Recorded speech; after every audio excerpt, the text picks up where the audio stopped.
अभी general measures to reduce unemployment से ज्यादा स्पेसिफिक मेजर्स लेंगे जो गवर्नमेंट ने बनाया है। Specific measures are those measures जो गवर्नमेंट ने देश में रोजगार बढ़ाने के लिए बिल्डअप किया है। तो अपन कुछ कुछ देखेंगे, कुछ उसमें डिटेल एक्सप्लेनेशन में दूंगा जो गवर्नमेंट ने बनाया है मेजर्स टू रिड्यूस अनएम्प्लॉयमेंट। सबसे पहला जो है एम्प्लॉयमेंट गारंटी स्कीम जो है वो गवर्नमेंट ने लॉन्च किया था, गवर्नमेंट ऑफ महाराष्ट्र ने। जस्ट एक सेकेंड, ठीक है। तो ये जो एम्प्लॉयमेंट गारंटी स्कीम है ये महाराष्ट्र ने लॉन्च किया था। इसमें लॉजिक ये था कि महाराष्ट्र गवर्नमेंट नौकरी देगा। याद रखो ये सेंट्रल गवर्नमेंट के वो अलग स्कीम है, उसका मनरेगा करके बोलते हैं, वो अपन डिस्कस करेंगे। ये 1972 को लॉन्च किया था और गवर्नमेंट ने बोला था कि ये जो है इसमें ना 100 डेज का जॉब देंगे कम से कम। ठीक है, ये जो स्कीम है महाराष्ट्र गवर्नमेंट ने बोला हम 100 डेज का जॉब देंगे और इसमें जो खर्चा आएगा उसका 90% सेंट्रल गवर्नमेंट बेयर करेगा और स्टेट गवर्नमेंट 10% बेयर करेगा। और इसमें बोला था कि जो भी आदमी रहता है तुमको 5 किलोमीटर के रेडियस में, तुम जहाँ पे भी रहते हो उसके 5 किलोमीटर के रेडियस में तुमको जॉब मिल जाएगा और तुम अप्लाई करोगे उसके 15 दिन के अंदर जॉब मिलेगा, ऐसा इन लोग का ऑफर था। ठीक है ना। तो टेक्निकली इसको ईजीएस स्कीम बोलते हैं महाराष्ट्र का। ठीक है, इसमें इफ यू चेक आउट जो यूनिवर्सिटी ऑफ पुणे ने एम्प्लॉयमेंट गारंटी स्कीम है उसका एक अलग से पीडीएफ भी बनाया है। तुम लोग इसको डिटेल्ड स्टडी भी कर पाओगे जो महाराष्ट्र गवर्नमेंट ने बनाया है। इनफैक्ट बहुत सारे स्टेट्स ने इसको इम्प्लीमेंट भी किया है और सेंट्रल लेवल पे इसको फेमसली ये बोलते हैं क्या बोलते हैं, मनरेगा करके बोलते हैं, MNREGA ऐसे बोलते हैं। ठीक है ना। सो इसको मैं कोरिलेशन वाला दूसरा स्कीम बताता हूँ जो बनाया है ताकि तुमको एक समझ में आए। एक मिनट, इसको मैं अभी ये देखो, ये जो स्कीम है इधर 7वां नंबर, ये पूरे इसमें सबसे इंपॉर्टेंट स्कीम 7वें नंबर का स्कीम है जिसको मनरेगा बोलते हैं। मनरेगा एक ऐसा स्कीम है जो देखा जाए तो कांग्रेस पार्टी ने लॉन्च किया था और ये स्कीम बहुत अच्छा था, लेकिन इसमें बहुत सारे कमियां थे जो वक्त के साथ साथ इसको सॉर्ट आउट किया गया। तो सबसे पहले तो तुमको समझना पड़ेगा ये मनरेगा स्कीम सेंट्रल लेवल पे है। सब लोग सुन रहे हैं? यस और नो? तैयार है सुनने के लिए? हाँ सर। यस अब सर। ध्यान से देखना। Yes sir. Scheme central government के तहत लॉन्च होता है। इसमें सिर्फ बेरोजगार, याद रखो जो रोजगार आदमी है उसको नहीं मिलेगा काम। जो बेरोजगार है उसको 100 डेज का कम से कम नौकरी मिलेगा। और एक अच्छी बात है, तुम जहां रहते हो उसके 5 किलोमीटर के अंदर तुमको काम मिलेगा। तुम जब अप्लाई करोगे उसके 15 दिन के अंदर तुमको काम मिल जाना चाहिए। और जब लॉन्च किया था, और इसमें जब लॉन्च किया, मैं एक्स्ट्रा बता रहा हूँ, जो इसमें है उससे ज्यादा बता रहा हूँ। जब लॉन्च किया था तो इन्होंने बोला था जितने लोग काम करेंगे मनरेगा स्कीम उसमें 1/3 वुमेन होंगी। मतलब जितने लोग को काम मिलेगा उसमें 1/3 विल बी वुमेन, ऐसा प्लान था। और इन्होंने बोला ये जो 100 डेज है, ठीक है ना, अभी अपने महाराष्ट्र में, महाराष्ट्र की बात की जाए तो वैसे नेशनल स्कीम है। मराठवाड़ा एरिया है जहां बारिश का अक्सर प्रॉब्लम रहता है, जहां पे पानी की कमी है, ड्रॉट जिसको बोलते हैं, वहां पे 100 डेज के बजाय 150 डेज तक का काम तुमको मिलेगा, लेकिन वो जगह ड्रॉट होना चाहिए। जैसे कौन सा एरिया बताऊं मैं तुमको, मराठवाड़ा में जालना, हिंगोली, बीड़, उस्मानाबाद, औरंगाबाद। हाँ औरंगाबाद। औरंगाबाद, नासिक के देखो कितने नजदीक है, लेकिन कितना प्रॉब्लम है। ये सब एरिया ड्रॉट प्रोन एरिया है। इनफैक्ट आर्टिफिशियल रेन औरंगाबाद में ट्राई किया था, जो मैंने पिछले लेक्चर में बताया था तुमको। और लेकिन क्वेश्चन ये है कि जब तुम जॉब करोगे तुमको पेमेंट कितना मिलेगा। तो पहले ध्यान से देखना, तुमको पेमेंट था 182 रुपीज पर डे, ठीक है ना, एक दिन का 182 डेज। अभी गवर्नमेंट ने इसको बढ़ाकर 202 रुपया कर दिया है। पर डे तुमको 202 रुपया मिलेगा इस स्कीम। और गवर्नमेंट साल का करीबन 50,000 करोड़ इसमें इजीली स्पेंड करता है। 50,000 करोड़ गवर्नमेंट का इसमें जाता है। मनरेगा स्कीम में जो नौकरी देते हैं, जो पेमेंट देते हैं, उस पे गवर्नमेंट का खर्चा है। आया समझ में 7वां नंबर का मनरेगा स्कीम। हाँ सर। तुमको याद रखना है 100 days yes sir. 5 kilometre, 15 days 1/3 women, drought area 150 days, और सबसे इंपॉर्टेंट याद रखना है 202 रुपया मिलता है। गवर्नमेंट कितना खर्चा करता है वो भी तुम याद रख सकते हो। अभी ये जो है मनरेगा पूरे देश के लिए है, एम्प्लॉयमेंट गारंटी स्कीम महाराष्ट्र के लिए है। अभी इसका डिटेल्ड बोलने के लिए यहाँ पे जो महाराष्ट्र, जो सह्याद्री हिल्स है, देखा जाए तो वहां पे तो 400 से 800 मिलीमीटर का ये होता है। महाराष्ट्र में करीबन 87 तालुकाज है, 13 डिस्ट्रिक्ट्स है, और उसमें ड्रॉट प्रोन भी एरिया है। जैसे 65% लोग डिपेंडेंट ऑन दी एग्रीकल्चर है। और जब ड्रॉट होता है तो 1.5 से 3 करोड़ लोग को असर होता है। मतलब ऐसा सोचो 43 to 80% लोग को असर होता है। तो ये देखते हुए महाराष्ट्र गवर्नमेंट ने ये स्कीम लॉन्च किया था, जिसके तहत तुमको नौकरी मिलेगा। मतलब गरीबी बोल सकते ना, हटाओ इसका। एक्चुअली ये एक सांगली में 1965 में एक बोलते ना पायलट एक्सपेरिमेंट। पायलट एक्सपेरिमेंट क्या होता है कि एक छोटे से एरिया में लोग ट्राई करते हैं, और सक्सेस हुआ तो धीरे धीरे लॉन्च कर देते हैं। जो इंडिया के कार कंपनीज है, जब वो कार लॉन्च करते हैं उसके पहले क्या करते हैं, हिमालय साइड टेस्ट करते हैं उसको।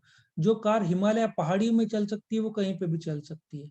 तो इनका पायलट प्रोजेक्ट हमेशा नॉर्थ में रहता है। सो ये जो ईजीएस स्कीम है महाराष्ट्र गवर्नमेंट का, इन लोगों ने तासगांव ब्लॉक है सांगली डिस्ट्रिक्ट में 1965 में एक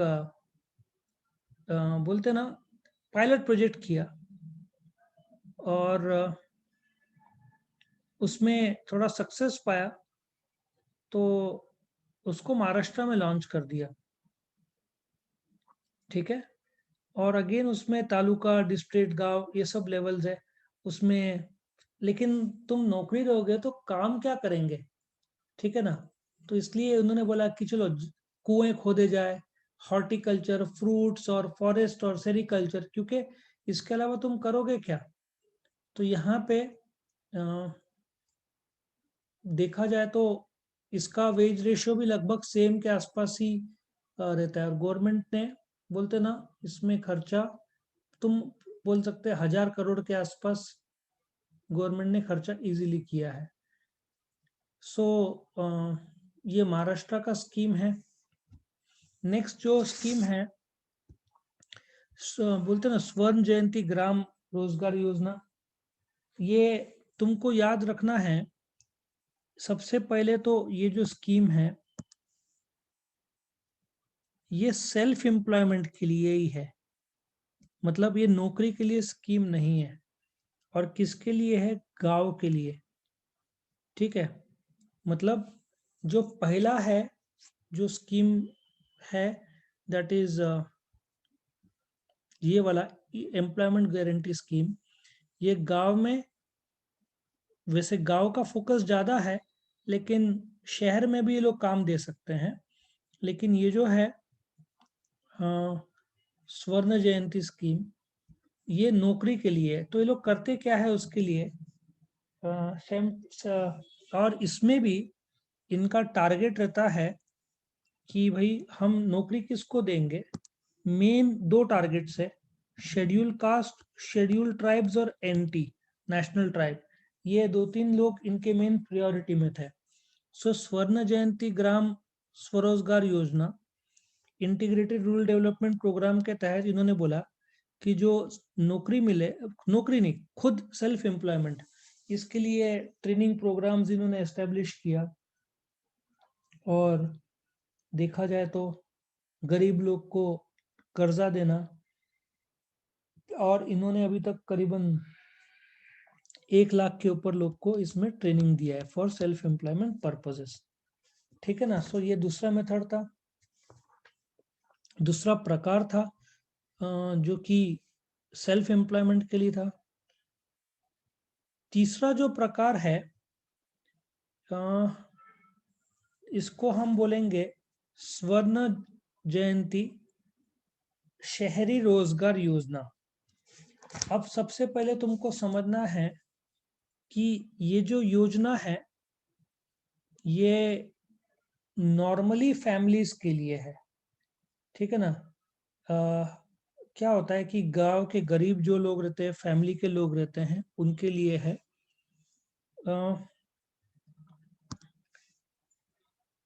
वैसे गांव से ज्यादा यहाँ पे अर्बन बोला है।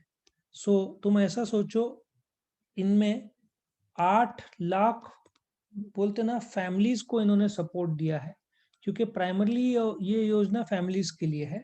और गवर्नमेंट ने 1000 करोड़ इस पे स्पेंड किया है। जो 1000 करोड़ में से 75% सेंट्रल गवर्नमेंट डालेगा, 25% स्टेट गवर्नमेंट डालेगा, ऐसा ये प्लान था। Correct. So again you can say कि ये अनएम्प्लॉयड और अंडर एम्प्लॉयड लोग के लिए है, और खास करके शहरीकरण के लिए है। नेक्स्ट है पीएमआरवाई योजना। ये मेरे टाइम में बहुत फेमस था पीएमआरवाई, बट एक दुख की बात है, लोग इसका मिसयूज भी बहुत करते थे। पीएमआरवाई योजना कैसे था, तुमको सातपुर पता है सबको, सातपुर साइड। Yes sir. तो सातपुर में यस सर। आई थिंक शायद एग्जीक्यूट, जहां तक मुझे याद है वहां से होता था। और उस समय पीएमआरवाई के तहत तुमको 1 लाख का लोन मिलता था, और लास्ट जब मैंने सुना था 2 लाख का लोन मिलता है। मतलब एक तो उसमें कायदा ये था कि तुम बेरोजगार चाहिए, तुम जाकर वहां पे मतलब बात करोगे और बोलोगे कि मैं बिजनेस शुरू करना चाहता हूं पर मेरे पास पैसा नहीं है। ठीक है। तो वो लोग, जैसे तुमने आटा गिरनी पिसाया, छोटा सा गिरनी का लिया काम, बाल बोलते ना बार्बर का काम लिया, सब्जी बेचने का काम लिया, बोलते ना। सो इनका लॉजिक था कि 10 लाख से ज्यादा यूथ लोग को नौकरी देना। और लास्ट जहां तक मुझे याद है, ये लोग 2 लाख तक कर्जा देते थे, और उसमें भी करीबन 40-50% गवर्नमेंट सब्सिडी मिलता था, और ब्याज दर बहुत कम था, शायद 8-9% था। उसमें भी तुम टाइमली भरो तो 3% माइनस हो जाता था। अक्सर लोग लोन लेते थे और भरते नहीं थे, गवर्नमेंट को सॉलिड लॉस हुआ इसमें, क्योंकि ये बेरोजगार आदमी लोन लेगा। तो इसमें क्या करते थे कुछ लोग, किसी को भी पकड़ते थे, उसके नाम पे सब कागजात बना के लोन ले लेते थे। सो पीएमआरवाई जो कि बहुत अच्छा स्कीम है, उसका मिसयूज भी बहुत हुआ है अपने देश में। आजकल क्या है, आधार कार्ड है तो लिंक हो जाता है, तो तुरंत ट्रैक हो जाता है मिसयूज हो रहा है। तभी टेक्नोलॉजी इतना ऊपर नहीं था, तो इसका मिसयूज भी बहुत लोगों ने भी किया। मुझे याद है पीएमआरवाई में एक हमारे सोसाइटी में एक जन ने लोन लिया था, उसके लिए गारंटर मांगते थे। तो मेरे एक पहचान का आदमी है, उसने गारंटी दिया था लोन के लिए। और जब गारंटी दिया था तो जिसने लोन लिया था उसने भरा ही नहीं, तो बैंक वाले गारंटर के पीछे थे। और गारंटर ने बोला मेरी क्या गलती है, चलता गया। आज के तारीख में जब तुम गारंटी देते हो तुम्हारे फ्रेंड के लिए और फ्रेंड ने नहीं भरा तो बैंक तुम्हारा गला पकड़ेगा। पता है आजकल बहुत स्ट्रिक्ट हो गया है, इसलिए गारंटी देने से पहले 10 बार सोचना पड़ता है आजकल। सो देखा जाए तो पीएमआरवाई का इम्पोर्टेंस मनरेगा के बाद में थोड़ा कम हो गया है। आज के तारीख में सबसे फेमस स्कीम जो है वो मनरेगा, क्योंकि वो जॉब गारंटी करता है। और पीएमआरवाई में तुमको 2 लाख का लोन मिलता था, लेकिन बहुत प्रोसीजर समय बहुत था। ठीक है। Next is training rural youth for self employment. Again ये जो है स्वर्ण जयंती ग्राम स्वरोजगार योजना के साथ मर्ज हो गया। अगेन ये इनका उद्देश्य एक था, 1979 को शुरू हुआ। अनएम्प्लॉयमेंट मतलब गांव के यंगस्टर्स लोग को नौकरी देने का काम था ये। लेकिन अगेन सेल्फ एम्प्लॉयड तुम कैसे बनाओगे? सेल्फ एम्प्लॉयड के लिए ट्रेनिंग में टेलरिंग ले लो, कारपेंट्री ले लो, इलेक्ट्रिशियन ले लो, प्लम्बर ले लो, ठीक है ना। फिर फिटर ले लो, टर्नर ले लो, कुक का काम ले लो, मटका ले लो, सीविंग ले लो। ये छुटपुट जो काम थे। और जो सातपुर में अगेन आईटीआई करके एक है, सुना है नाम आईटीआई का? आईआईटी नहीं, आईटीआई। आईटीआई सिग्नल सुना है सातपुर में? हाँ सर सुना है। वैसे तो ऐसे सब ट्रेनिंग वहाँ पे काफी दिए जाते थे। सो अगेन ये सब सुनने में आता है, लेकिन इसका प्रैक्टिकल इतना नहीं हो पाया। और नेक्स्ट इज जवाहर रोजगार योजना। जवाहरलाल नेहरू के नाम पर ये इन्होंने लॉन्च किया था। ये अगेन प्रॉब्लम ऐसा था कि एक इन लोगों ने बोला 120 बैकवर्ड डिस्ट्रिक्ट जो बहुत पिछड़े हुए हैं। तुम लोग में से कितने लोगों ने एक पिक्चर है माझी द माउंटेन मैन देखा है? किसने देखा है? बहुत बढ़िया पिक्चर है माझी द नहीं माउंटेन। देखा है सर। किसने देखा है? किसने देखा है तुम लोग में से? नहीं सर, नहीं देखा है मैंने। नहीं सर, नहीं देखा। नहीं देखा है मतलब सर। वो पिक्चर में इफ मैंने फिल्म फेयर का लास्ट अवार्ड 2013 या 14 में शायद ये पिक्चर रिलीज हुआ था। यह नवाजुद्दीन सिद्दीकी ने काम किया था और इतना बढ़िया काम किया था, पर फिल्म फेयर किसी और थर्ड क्लास रोल के लिए दे दिया गया था। उसके बाद से मैंने सारे अवार्ड शो देखना बंद कर दिए। ये पिक्चर में उसकी एक वाइफ रहती है और एक पहाड़ रहता है। मैं तुमको शॉर्ट में ड्रॉ करके बताऊं, तुमने ये पिक्चर देखना चाहिए। ये सर आपने बेस्ट। बताया था एक बार ये, हाँ, आपने बताया था ये पिक्चर के बारे में। बहुत बढ़िया पिक्चर है। एक पहाड़ रहता है, ये इधर रहता है, हॉस्पिटल इधर रहता है। तो हॉस्पिटल जाने के लिए यहाँ से यहाँ करीबन 45 टू 50 किलोमीटर रहता है, और यहाँ से यहाँ 2 किलोमीटर। तो एक बार उसकी वाइफ इंजर्ड हो जाती है, तो ये लोग पहाड़ के ऊपर से लेके जाते हैं, कोशिश करते हैं। जैसे चद्दर में वो लेटी हुई है, चद्दर का दो कोना एक जन उठा रहा है, दूसरा ऐसा है, लेकिन वो पहुंचते पहुंचते मर जाती है। तो वो ठान लेता है कि मैं पहाड़ खोदूंगा। उसको 20 साल लगते हैं, 20 से 22 साल वो पूरा खोदता है और रास्ता बनाता है। स्टार्टिंग में लोग हंसते हैं उस पर, बाद में उसको बोलते ना, उसका मूर्ति शायद वहां पे लगाई गई है, दशरथ माझी। तुम यूट्यूब में भी देख सकते हो। पिक्चर यूट्यूब में नहीं मिलेगी तुमको शायद, फिर भी ट्राई कर देना, मिली तो अच्छा। तो मुझे लगता है हॉटस्टार नहीं तो अमेजन प्राइम में है वो। तो उस पिक्चर में ऐसा दिखाया है कि वो जब पहाड़ खोदता है ना, तो कोई तो आदमी उससे कुछ साइन करवा के लेता है, हाँ गवर्नमेंट का तुमसे पैसा दिलाएंगे, और वो खुद खा जाता है आदमी। तो ये जो जवाहर रोजगार योजना है, ये बैकवर्ड डिस्ट्रिक्ट के लोगों को इतना पता नहीं रहता है। जो माझी 20 साल काम करता है पहाड़ का, कितने सारे लोग उसके नाम पे पैसे गवर्नमेंट से ले लेते हैं कि हमने खोदा है, और पूरा खा जाते हैं पैसा। लेकिन वो खोदता है, एंड तक खोदता है वो जगह। बहुत बढ़िया पिक्चर है वो माझी द माउंटेन मैन। ऐसे पिक्चर देखना चाहिए तुमने, मोटिवेशनल मूवी है। सर क्या नाम बताया आपने? एक मिनट में लिख दूं, तुम लोग चाहिए तो स्क्रीनशॉट ले लो। बहुत मतलब मेरी फेवरेट पिक्चर में से एक है, मैंने 3-4 बार देखा है, माझी द माउंटेन मैन। माझी द माउंटेन मैन, बहुत अच्छी पिक्चर है, ट्रू लाइफ स्टोरी है। मैं ज्यादातर ऐसे मूवी प्रेफर करता हूँ जो ट्रू लाइफ हो, और इंग्लिश में तुमको देखना है मोटिवेशनल। एक पिक्चर है अक्टूबर स्काई, देखा है अक्टूबर स्काई किसी ने? अक्टूबर स्काई, क्या अक्टूबर स्काई देख के तो तुम सोच पे पड़ जाओगे। नासा सुना है ना, नासा? हाँ सर। हाँ सर। एक कोयले की खान में उसका लड़का काम रहता है, वो बोलता है मुझे रॉकेट बनाना है, लोग हंसते हैं। तो ऐसा सोचो ना, कोयले की खान में काम करने वाला उसके पिताजी का लड़का गरीब आज नासा में ट्रेनर है, उसके स्ट्रगल्स का ये है ये पिक्चर अक्टूबर स्काई। बढ़िया पिक्चर है, बहुत बढ़िया है। आदमी का कैरेक्टर रीडिंग और ऐसे मूवीज देख के बिल्ड होता है, कैसे वो स्ट्रगल करता है, कैसे वो फेल होते जाता है, कैसे वो जीतता है फेल होता है, जीतता है फेल होता है, और आज वो नासा में ट्रेनर है। चलो ठीक है, देखना ये दो पिक्चर मौका मिले तो कहीं से। मनरेगा तो मैंने ऑलरेडी एक्सप्लेन कर दिया है। जवाहर योजना 120 बैकवर्ड डिस्ट्रिक्ट के लिए था, लेकिन अगेन सक्सेस रेट बहुत डिपेंड करता है गवर्नमेंट के फंडिंग पे, टीचर के मोटिवेशन पे, यंगस्टर के सीखने पे, इंफ्रास्ट्रक्चर पे जो है, ठीक है ना, और फिर सीखने के बाद फिनेंस का, ये सारे चीजें बहुत अच्छे हैं। यदि सब सक्सेस हुआ, सब कुछ मिल गया तो अच्छा। और दीनदयाल उपाध्याय ग्रामीण, अगेन ये आई थिंक दीनदयाल उपाध्याय, जहां तक लगता है वो यूपी के थे।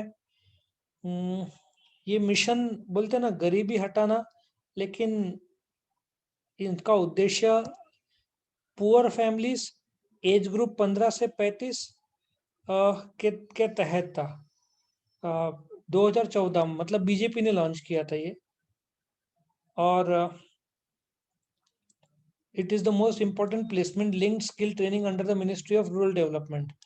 एक्चुअली सबसे ज्यादा इंपॉर्टेंट तो मनरेगा है जो 7वां नंबर पे।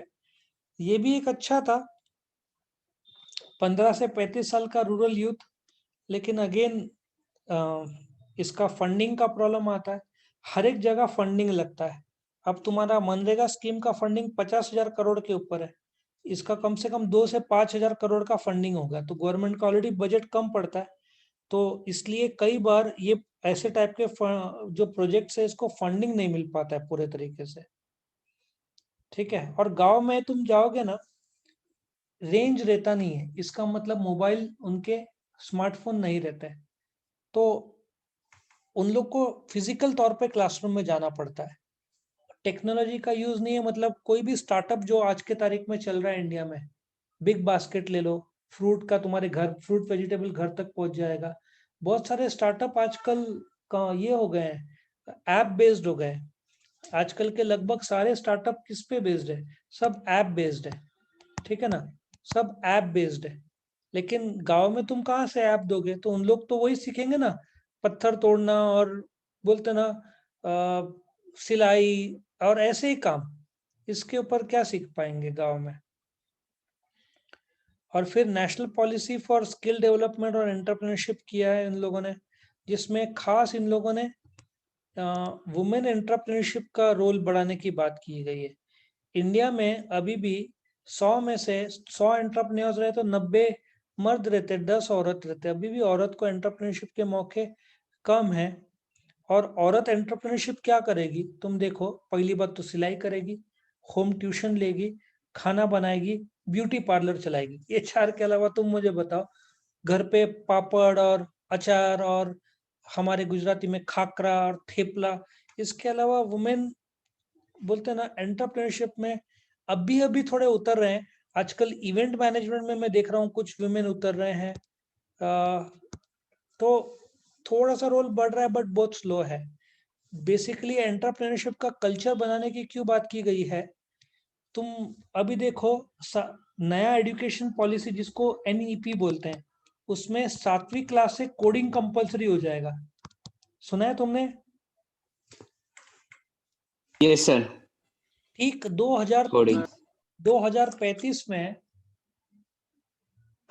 अपने देश से बहुत सारे बिल गेट्स निकलेंगे, देखना 2035 जब तुम मेरे उम्र में आओगे तब इंडिया का एजुकेशन एक एक बिल गेट्स जैसे निकलेंगे, एक एक ऐसे निकलेंगे ना लोग। कोडिंग सीख लिया ना, क्योंकि सब दुनिया टेक्नोलॉजी और आर्टिफिशियल इंटेलिजेंस पे ही सब भविष्य है। ये जो पेट्रोल और डीजल कार भी 2030 तक ही, उसके बाद तो बंद करने वाले हैं यूरोप में। इंडिया ने 2035 बोला है, वो भी 2030 तक पेट्रोल डीजल सब इस पे चलेगा। इलेक्ट्रॉनिक कार्स और सब ऐप बेस्ड होगा, बोलते ना। तो ये जो कोडिंग है 2035 तक इंडिया एकदम वर्ल्ड में आगे आ जाएगा, क्योंकि सब टेक्नोलॉजी बेस्ड यंगस्टर्स होंगे, स्मार्ट होंगे। तो बस अभी का एजुकेशन थोड़ा सा डल है, अभी थोड़ा मेमोरी बेस्ड ज्यादा है, वो कोडिंग क्रिएटिव बेस्ड ज्यादा होगा। सो 10-15 साल में तुमको देखने को मिलेगा बहुत सारे यंगस्टर्स। सर अभी सारे पेट्रोल पंप पर ये स्टेशन बिठाने वाले हैं, वो गाड़ी के इलेक्ट्रिशियन से, ये स्टेशन ये गैस। बात तो कर रहे हैं, लेकिन इतना आसान नहीं है, क्योंकि तुझे बताओ एक गाड़ी को कितना टाइम लगता है चार्ज होने, कोई आइडिया है? एक गाड़ी को चार्ज करने के लिए यदि इलेक्ट्रिक 1-2 गाड़ी, घंटा ना लगता ना है, ना ना ना 3 ना घंटे। 15 मिनट। यदि नए बैटरीज लगाए जाएं और मॉडर्न गाड़ियां हैं, मॉडर्न बैटरीज है, तो 15 मिनट। एक घंटे में 4 गाड़ियां, एक दिन में 40 गाड़ियां, सोचो हजारों गाड़ियां रहेंगे तो। आज भारत को 85,000 ऐसे पंप्स की जरूरत है, और मुश्किल से मैंने तो एक हाथ दो ही सुना है पूना में, वो शायद मुंबई में। तो और इसको 10 साल लगेगा। 10 साल बाद ये स्टार्टअप्स काफी बढ़िया हो जाएंगे, और तभी ऐसा समय आएगा बैटरी भी अपन अपने जो इलेक्ट्रॉनिक बैटरीज है अपन मंगाते हैं अमेरिका से, वो महंगा पड़ता है, इसलिए अपन मंगाते हैं चाइना से। चाइना के बैटरीज अमेरिका से सस्ते हैं। तो ये दोनों को बंद करके इंडिया को खुद को बनाना पड़ेगा। उसके batteries India, lithium lithium Ian batteries India कहाँ बनाता है? 90% लैपटॉप तो अपने चाइना से आते हैं। इंडिया लैपटॉप खुद कहाँ बनाता है? अब ये भी सब बिल्ड हो रहा है। मतलब 10 साल बाद इंडिया सब में आगे होगा। अभी थोड़ा सा लग रहा है कठिनाई। तो यही तो है एंटरप्रेन्योरशिप का जो आ रहा है ना, नेशनल एजुकेशन पॉलिसी सब ऐप बेस्ड। इनफैक्ट मेरा एक दोस्त है, उसने एक बहुत बढ़िया, इनफैक्ट तुम्हारे जैसे यंगस्टर इसलिए बोलता हूँ पबजी कम खेलो, स्टार्टअप्स नए नए क्रिएटिव आइडियाज। आजकल बॉम्बे का एक लड़का है 13 साल का, वो 100 करोड़ का टर्नओवर किया है उसने, पता है क्या? किस पे? लोकल, मुझे अभी नाम नहीं पता, तुम गूगल करना। वो लड़के ने क्या किया, उसको एक लेटर भेजना था मुंबई में कहीं पे, तो उसने पाया कि ऐसा कोई भी कुरियर सर्विस नहीं है, तो उसने बॉम्बे में चालू किया था। आज उसका टर्नओवर 100 करोड़, 13 साल का लड़का। तुम ऐसे ढूंढोगे ना 13 year boy of Mumbai courier, ऐसे कुछ डालोगे ना हाँ गूगल में। सर मैंने सुना है, एक्चुअली उसकी सर मैथ्स की बुक उसके एक मौसी के पास रह गई थी, तो उससे उसकी कहानी शुरू होती है। उसको लाना था ना। इनफैक्ट हाँ इसका नासिक में भी एक ऐसा शुरू हुआ था, लेकिन कोविड ने बहुत नुकसान कर दिया। ये जो है ना, नासिक में भी एक ने चालू किया था, ये मेरे पास कार्ड भी था, अभी देखना पड़ेगा। नासिक में भी सेम डे डिलीवरी ना, ये कंसेप्ट ज्यादा दूर नहीं है। सब नासिक भी काफी आगे आ रहा है अभी। क्या बोलते हैं, एक चिपॉटल करके है, जैसे अब तुमने शायद सुना नहीं होगा। किसने सुना है चिपॉट? कोई फॉरेन गया होगा तो सुना होगा। अभी मैकडोनल्ड सब जानते हैं। चिपॉट फॉरेन के जो ऐसे फास्ट फूड चेन है ना, बर्गर किंग आ गया इंडिया में। आज तो बर्गर किंग ने शेयर्स भी इशू लॉन्च किया, आईपीओ जिसको बोलते हैं, 12th में सिखाऊंगा डिटेल्स में। तो बोलने का तात्पर्य यह है कि सब ग्लोबलाइज और ऐसा फास्ट ट्रैक में हो रहा है। तो स्टार्टअप्स जो जल्दी स्टार्टअप करेगा उसको। और ये जो अंबानीज क्या करते हैं, अंबानीज ये लोग देखते हैं स्टार्टअप अच्छा है, चलो ये 50 करोड़ ले। फ्लिपकार्ट कितने से शुरू हुआ था? 4 लाख। कितने में बेचा फ्लिपकार्ट ने? 1 लाख करोड़। 10,000 गुना कीमत मिला फ्लिपकार्ट वाले को।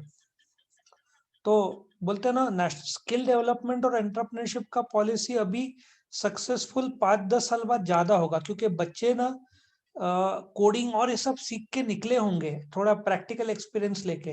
तो एंटरप्रेन्योरशिप का सक्सेस का चांस ज्यादा रहता है। ठीक है। स्टार्टअप जैसे मैं बोल रहा हूँ ना, स्टार्टअप आजकल तो स्टार्टअप के लिए शायद कुछ तो स्कीम्स है जहाँ पे सिंगल एरिया में लाइसेंसेस परमिशंस। इनफैक्ट तुमको पता भी नहीं होगा कि सेंट्रल गवर्नमेंट के तहत कंपटीशन था, सबसे बेस्ट स्टार्टअप, उसमें प्राइस था, स्पॉन्सरशिप था, सपोर्ट था, ये सब गवर्नमेंट ऑफ इंडिया कोशिश कर रहे हैं, सिर्फ लोगों को पता नहीं है और पहुंच नहीं रहा है। धीरे धीरे सब पहुंचना शुरू हो जाएगा। स्टार्टअप इनिशिएटिव बहुत अच्छा है। इनफैक्ट तुमको पता है मेडिकल इंस्ट्रूमेंट, दवाई मेडिकल इंस्ट्रूमेंट सुना है सबने? Yes sir. इंडिया का 85% मेडिकल इंस्ट्रूमेंट्स इंडिया बनाता ही नहीं है, सब इंपोर्ट करता है। बाकी जो भी बनाता है सब सूरत, और सूरत में 90% सब सूरत में, बाकी 10% कहीं और। मतलब मेडिकल इंस्ट्रूमेंट्स में भविष्य बहुत स्ट्रांग है अपने देश में। लैपटॉप्स, इलेक्ट्रॉनिक्स, तुम्हारे स्मार्टफोन्स के स्क्रीन्स मैंने ऑलरेडी बताया था, टाटा उसमें एंटर कर रहा है। धीरे धीरे धीरे धीरे बहुत बढ़िया होते जाएगा ये। अभी तो एक एक ऐप जैसे बढ़ते जा रहे हैं, देश के लिए अच्छा है। यंगस्टर्स लोग, आलस का एक फायदा भी ऐसा है कि ऐसे ऐप निकालेंगे जिससे काम फास्ट हो, ठीक है ना। ये जूम क्यों इतना वर्ल्ड में यूज होता है पता है? क्यों माइक्रोसॉफ्ट टीम्स फेल गया जूम के सामने, या गूगल गूगल का कौन सा है, गूगल मीट फेल गया इसके जूम के सामने? कारण क्या है पता है? एक ही कारण है, Zoom is very simple to use. Microsoft Teams बहुत कॉम्प्लिकेटेड है, फिर सिस्को वेबएक्स मैंने सब ट्राई किया है, सबसे सिंपल। इसलिए आजकल बोलते ना, simple app but very useful, ऐसा स्टार्टअप का जमाना आ गया है कि लोगों को सिंपल बनाओ। आजकल देखो फ्रूट एंड वेजिटेबल्स तुम ऐप के थ्रू ऑर्डर करो, घर पे आ जाएगा। कितना डेवलपमेंट हो रहा है। लेकिन अभी तक इंडिया का जो फैशन है ना कैश का, वो गया नहीं है। अमेरिका में सब लोग कार्ड यूज करते हैं, सबके पास 6-6 7-7 कार्ड, डेबिट और क्रेडिट कार्ड। डेबिट भी नहीं, ज्यादातर वो लोग क्रेडिट कार्ड ही यूज करते हैं। इंडिया में अभी भी कैश पे काफी जोर है, इसलिए तो गवर्नमेंट यूपीआई पे इतना सपोर्ट कर रहा है। और व्हाट्सएप लॉन्च हो गया, पता है तुमको? व्हाट्सएप पे लॉन्च हो गया, पता है तुमको? नहीं सर। नहीं सर। जी सर। व्हाट्सएप पे लॉन्च हो गया है, लेकिन व्हाट्सएप को क्यों गवर्नमेंट ऑफ इंडिया पूरा अलाउड नहीं कर रहा है?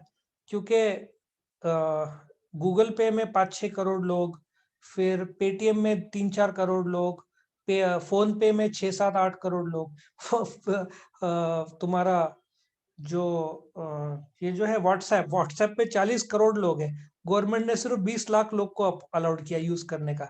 अभी धीरे धीरे आंकड़ा बढ़ेगा, क्योंकि यदि जैसे तुम गूगल पे करते हो या पेटीएम करते हो, व्हाट्सएप पे लॉन्च हो चुका है इंडिया में। व्हाट्सएप पे 40 करोड़ लोग को दे दिया ना, फोन पे बैठ जाएगा, गूगल पे बैठ जाएगा, पेटीएम तो बैठ ही गया है वैसे बहुत हद तक, तो सब बैठ जाएंगे। तो इसलिए गवर्नमेंट ने बोला कि 40 करोड़ में से सिर्फ 20 लाख लोग, 20 लाख इसलिए शायद बॉम्बे में होगा, ये नासिक तक पहुंचा नहीं है। व्हाट्सएप पे लॉन्च हो चुका है तुम्हारे नॉलेज के लिए, लेकिन सिर्फ 20 लाख लोग को ही परमिशन दिया है।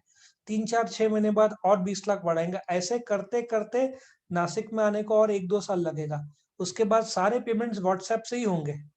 जैसे तुम मैसेज भेजते हो ना मुझे, वैसे तुम पेमेंट भेजोगे वाया व्हाट्सएप। लॉजिक समझा तुमको? Yes sir. लेकिन यस। गवर्नमेंट को डर है कि व्हाट्सएप एक बार पूरा लॉन्च हो गया ना पे, वो सबको बर्बाद कर देगा, इसलिए उसको फुल फ्लेजेड लॉन्च करने को दिया नहीं इंडिया ने।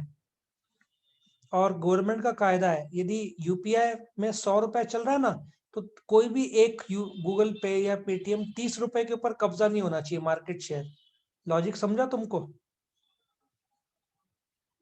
सर लेकिन गवर्नमेंट को डर क्या है अगर ये लॉन्च अरे हो जाए? व्हाट्सएप सबको खा जाएगा ना, सबको खा जाएगा। गूगल पे, इंडिया के यूपीआई सब मर जाएंगे। व्हाट्सएप पे के सामने कौन टिकेगा? माइक्रोसॉफ्ट के सामने तुम देखो, एमएस ऑफिस के सामने कौन है? कोई टिक ही नहीं सकता। इंटेल चिप के अलावा और कौन है? एएमडी, उसके अलावा कौन है? सबको खा गए लोग, बिल गेट्स किसी को छोड़ा नहीं है। इसलिए गवर्नमेंट धीरे धीरे मूव कर रहा है कि भाई व्हाट्सएप को भी बोला है, 40 करोड़ लोग को हाँ बोल दिया पेमेंट करने का, तो बाकी लोग का क्या होगा? जब से पेटीएम बादशाह था, लेकिन जब से फोन पे आया उसका बादशाह कम हो गया। गूगल पे ने बहुत लोग को खा लिया, ख्याल में आया तुमको? Yes sir. और सबके शेयर कितने हैं, सबके पास कस्टमर कितने हैं? 2-2 4-4 करोड़। अकेला व्हाट्सएप के पास 40 करोड़ ग्राहक है आज के तारीख में। तो व्हाट्सएप पे पूरा का पूरा 40 करोड़ को एक्टिव कर दिया, तो सब लोग बर्बाद हो जाएंगे। इसलिए गवर्नमेंट ने बोला कि अभी पायलट प्रोजेक्ट है, सिर्फ 20 लाख लोग अलाउड करेंगे। तो अपन नासिक में तो नहीं लॉन्च दिखता नहीं है मुझे, मैंने ढूंढा था उसमें नासिक में नहीं है, शायद मुंबई में लॉन्च किया है। तो अभी धीरे धीरे नासिक तक पहुंचेगा और एक जमाना आएगा सब जैसे मैसेज भेजते हैं वैसे व्हाट्सएप पे से ट्रांसफर होगा, गूगल पे से ज्यादा व्हाट्सएप पे यूज होगा। तो ये था। और लास्ट में प्रधानमंत्री कौशल योजना, अगेन 12,000 करोड़ का। तुम नोट करो, बीजेपी और कांग्रेस में एक फर्क है कि कांग्रेस नौकरी दे रहा था और बीजेपी स्किल डेवलपमेंट पे ध्यान दे रहा है, मतलब तुम बिजनेस चालू करो उस पे। उसका लॉजिक ये है ना, प्रधानमंत्री गुजराती है, गुजराती लोग बिजनेस पे ज्यादा फोकस करते हैं। तो तुम ट्रेनिंग प्रोग्राम्स करो, बिजनेस करो, स्टार्टअप करो, बहुत जल्दी लोग आगे बढ़ जाते हैं स्टार्टअप करके। तो इसलिए मेरा बहुत सपोर्ट रहता है कि भाई तुम कोई भी एक्टिविटी स्किल बढ़ाने का काम, एक्चुअली ना तुमको समझा नहीं, ये जो 100 सब मैंने दिए ना अकाउंट से, जिंदगी भर कोई भी धंधा ले लो, अकाउंट, रिचर्ड ब्रांसन का ऑटोबायोग्राफी पढ़ो, बिल गेट्स का, सबको फिनेंस का नॉलेज था। ये तुमको मैंने इसलिए दिया, भविष्य में तुमको अकाउंट्स पता होना चाहिए धंधे के लिए।